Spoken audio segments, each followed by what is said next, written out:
Dennis and I have been talking about it and started my YouTube channel, and obviously that was all fitness related things, and that was me starting with doing a lot of just the how-to, is going in explaining why to do things, understanding if what the purpose of an exercise is, that can really help people make those exercises more beneficial. And so I thought it was, content that was missing out there, and so that's why I did it. Jumped in there and said, hey, look, here's the way I think about things when I go into the gym. This is what helps me. Let me share it with you guys.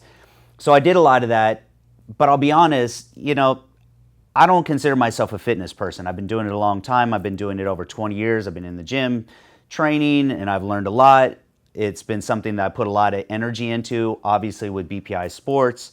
It continues to be a big part of my life, but it's not who I am. It's not everything that I am, but it's still my foundation. Everything that I've built in my life, whether it's a business or the relationships that I have, whatever it is, it all starts on this foundation that really started with fitness. That's where I developed a lot of the disciplines that I didn't possess early on in my life. I was kind of at this point where I knew what I wanted to achieve, and I knew that I was capable of doing so much more. I just didn't really know specifically what it was, and I didn't know how to get there. So for me, fitness was the one thing that I felt like I could grab hold of and really take control of my life. I think that's what we're really talking about here. Look, if you were to come to me right now and say, all I care about is being successful in the gym and being a bodybuilder or being a fitness model or being on a magazine cover, look, I can tell you how to do it, and I can teach you those things, and that's a lot of the stuff that I've talked about on YouTube in the gym.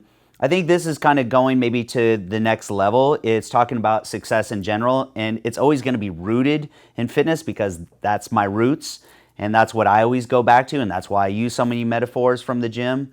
But this is, maybe talking about all things. This is talking about life in general, how to find success, with whatever it is that your goals are, whether that's family, it's relationship, or whatever it is. So I think this is just a cool opportunity for us to be able to talk about things that interest me more, the things that interest Dennis. And I'm just in a good position in my life now to be able to help people. And that's what I've tried to do if you look at the content on YouTube. And that's kind of where I'm at. I mean, look, there's some guys out there on YouTube and Instagram, and they're putting out good information about training, and that's their focus. I always say, what are the priorities in your life? What are the things that are the most important to you? And you're always going to make room for those things. You're going to make the time to do those things. You're going to figure out how to do it if it truly is a priority. But it's like, what is balance? Well, it's taking the most important things, what are the things that you're not willing to sacrifice, and then everything else kind of gets pushed to the side. For me, for so many years with fitness, it was my number one priority, and everything else kind of was pushed on the back burner. I'm at a different point in my life now. I've got different goals, and so for me to go out in the gym and try to sling around a bunch of heavy weight to impress people, do a bunch of crazy deadlifts and end up hurting myself, for what? I'm kind of past that, and I think there's a lot of people out there, and I'm hoping that you guys can relate to this.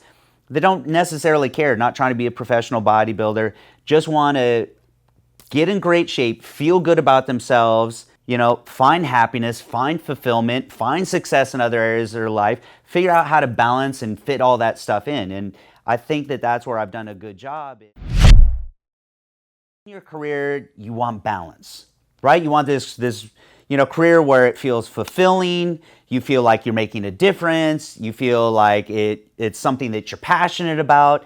It's all these great things, right? But I'll tell you what, ask anyone who's found any sort of high level of success. I don't care if it was a kid who wanted to go to the Olympics or if it was, Mark Zuckerberg. Ask them if they had balance in their life. I guarantee you they had zero balance. Zero, because all their time and energy and effort went into one thing. They were just ultra focused on one thing. So I think that's one of the challenges too nowadays, is everyone wants balance and they want to, be able to go out and have fun and do all these things.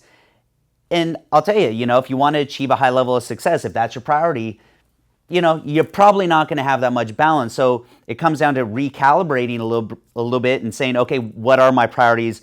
What are my expectations? And I think that if we continue to have these conversations, which is the goal here, right. Dennis and I talking back and forth, him asking me questions, you guys asking me questions, I think over time, you can take the best of, the way you've grown up and the mindset, the beliefs that you have, and a little bit of what I know about how to get it done and bring those two together, because that's really what we're talking about. You're talking about the generation before me, which is the baby boomers.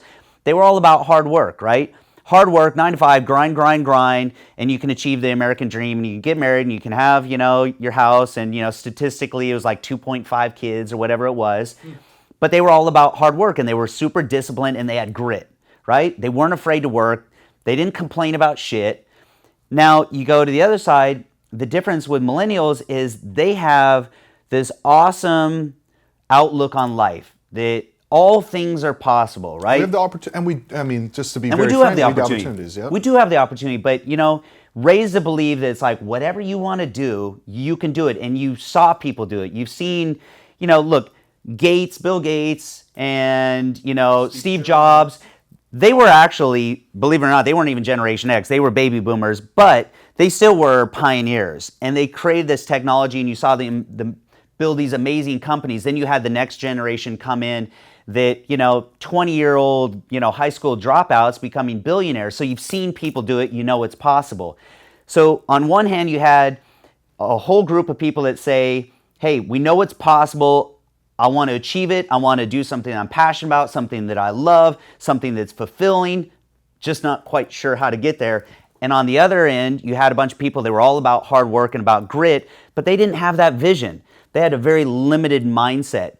So it's kind of like the pendulum doesn't swing from one extreme to balanced, it swings to the other extreme. And that's kind of what we're seeing here, is a bit of a swing. And if you can find that balance in the middle, a little bit of the best of here and the best of here, that's where you're going to find success. And that's where I feel fortunate, is I feel like I have a bit of perspective.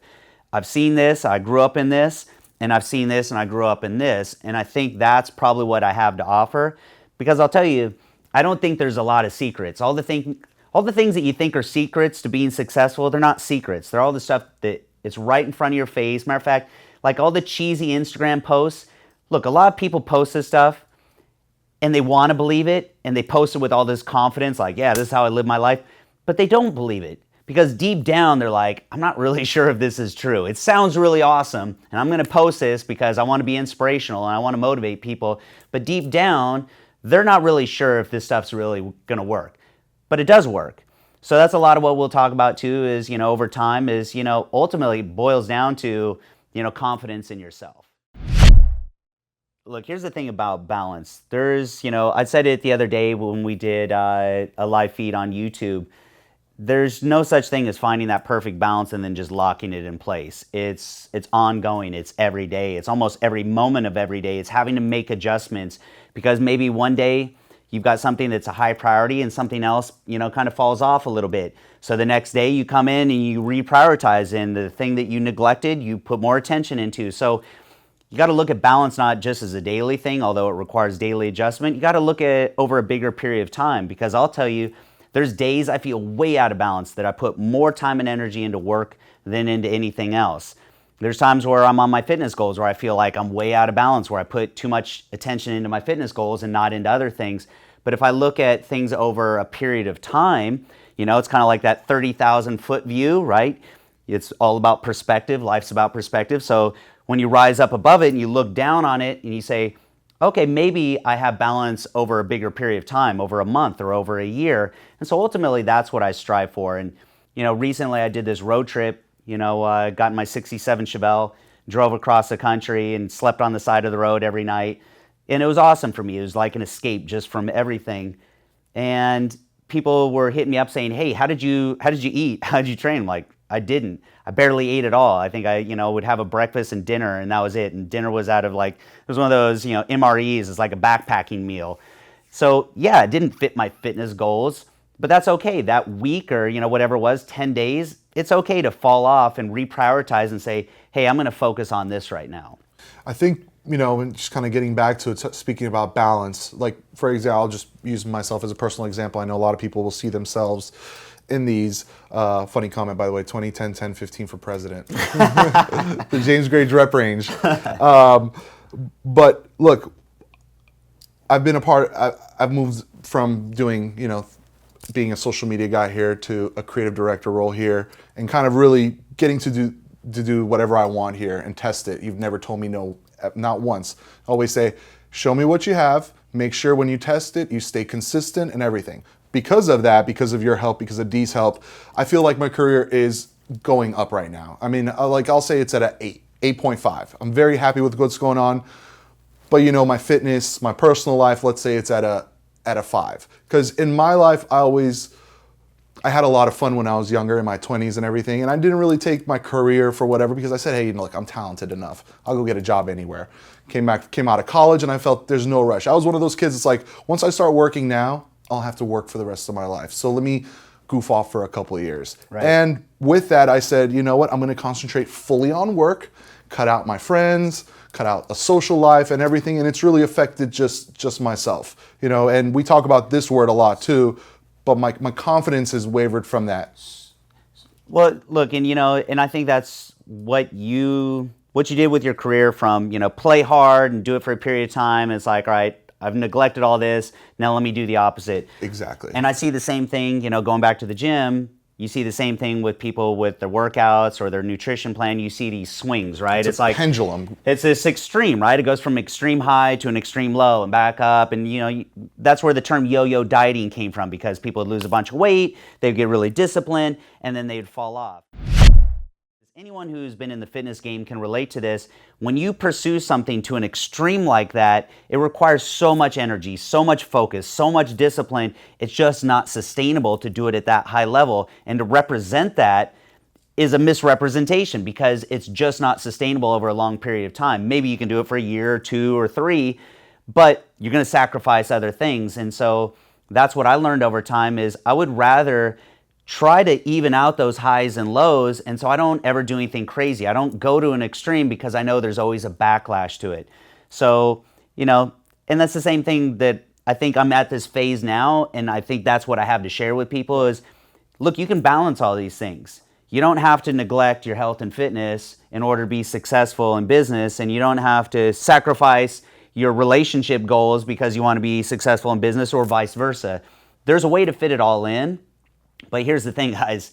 If you want to fit it all in, it requires being very focused, being very efficient, and being very selective. And that goes back to priorities. You know, I can relate everything back to priorities, because you have to decide what are those most important things to you, because you're not going to have room for everything.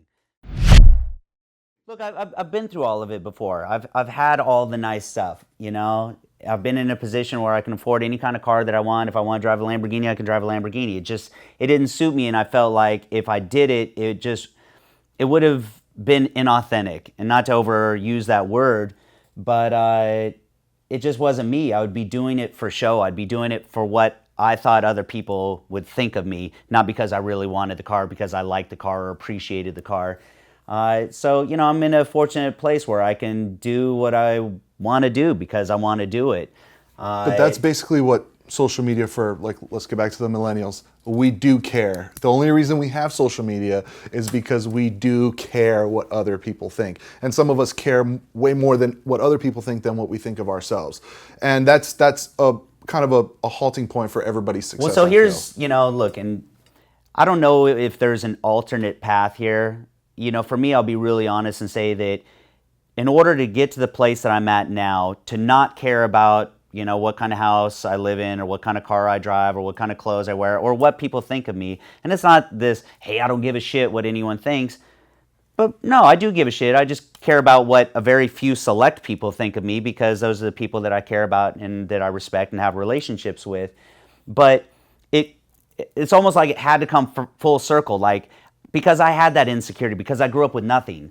I grew up, you know, where my mom dropped me off at school in the shitty car, and I had the shitty clothes, the hand-me-down clothes, and, you know, so I grew up with all these insecurities, not even realizing they were insecurities. It was just this quest to have all those nice things that I had never had before, because I think, and it wasn't a person, it wasn't my parents, but society led me to believe that happiness was in those things. If I had the nice clothes and the nice car and all that, that I would be happy. And I can tell you flat out, and you've heard it before, but it's not true. I've seen people buy the coolest cars, and it's like they couldn't even crack a smile. It's like stuff isn't ever going to make you happy. But I had to reach that level to realize that it really is true. All those things that I heard, like money doesn't buy you happiness, no, it's true. So it's kind of funny. I mean, would I have come to that same point without achieving it? I don't know. But I can tell you, for a fact that it's true. So maybe you don't have to go through the same path, or maybe you want to pursue all those things. The reason I'm doing it is because I had other people do it for me. It's that simple. Someone did it for me, and I'm in a position now to do it for other people. And that's why I've been doing some of these different programs and helping people. And, we got Mike sitting back here, done the same thing for Mike, Kirby, or anyone who wants to help themselves. Hey, I'm here to help you in any way I can. Social media, what's the downside? I think one of the potential downsides is it makes a lot of our relationships superficial. Dennis and I talked about this earlier. A lot of our interaction is with people that's over social media, as opposed to like deeper, more meaningful relationships that you build over time with a person face to face. So that's one of the downsides. And you're seeing that in a generation right now. But what's the upside? Well, the upside, it's the ability to have a broader support network, to be able to really find the people that you can relate to, people that maybe, it's the way they grew up, you can relate to, similar to the way you did, or maybe it's the way they think, it's their beliefs, or whatever it is. That's the upside, and that's all I'm looking for. Look, what we're talking about right now is definitely not going to appeal to all people. I guarantee you I can go on YouTube right now, and I can do an advanced training techniques video on how to get bigger biceps, and I'll get 1,000,000 times more views. Like, if I want to grow my subscriber count on YouTube, I know the kind of content that's going to get the subscribers. It's just not that fun for me. That's not where my passion is. My passion is, helping people in other ways too, besides fitness. We'll always bring that back into the fold here, so don't think I'm totally like bailing on fitness. In the 5 years that you've been here, you've never seen me really take a vacation or take that kind of time away from the business, because I was here grinding.